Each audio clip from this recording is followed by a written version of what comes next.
هاي يا أصحابي الحلوين، عاملين ايه؟ أنا وأصحابي الصغيرين النهاردة جينا نلعب في الجنينة الكبيرة دي.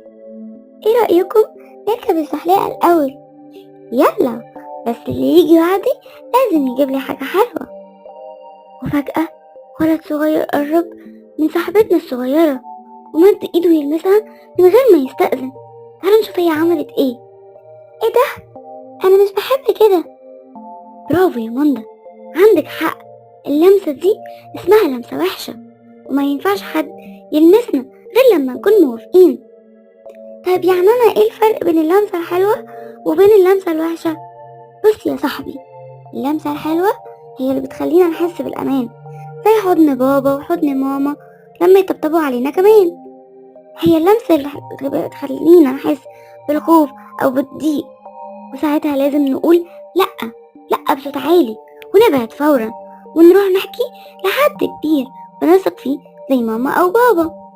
أنا لما حد يلمسني لمسة وحشة هقوله لأ وهجري على ماما. وأنا كمان مش هسكت، لو شفت حد بيعمل كده مع أي حد من صحابي لازم كمان أقول لهم.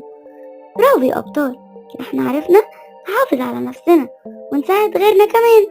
افتكروا دايما جسمنا ده ملكنا ومحدش ينفع يلمسنا. طيب ايه رأيكم تقولوا ورايا يا أصحابي؟ هنا اللمسة الحلوة، هنا اللمسة الوحشة، هنا البوسة الحلوة، هنا البوسة الوحشة. لا لا ممنوع أصرخ وأعمل دوشة وهقولك ممنوع. أجري وأقول لبابا، أجري وأقول لماما وهقول الموضوع، وهقول الموضوع. برافو يا أصحابي، صوتكم جميل خالص. كده حسستوا إن احنا لازم جسمنا يكون ملكنا ونحكي دايما لما نحس بحاجة مش مريحة.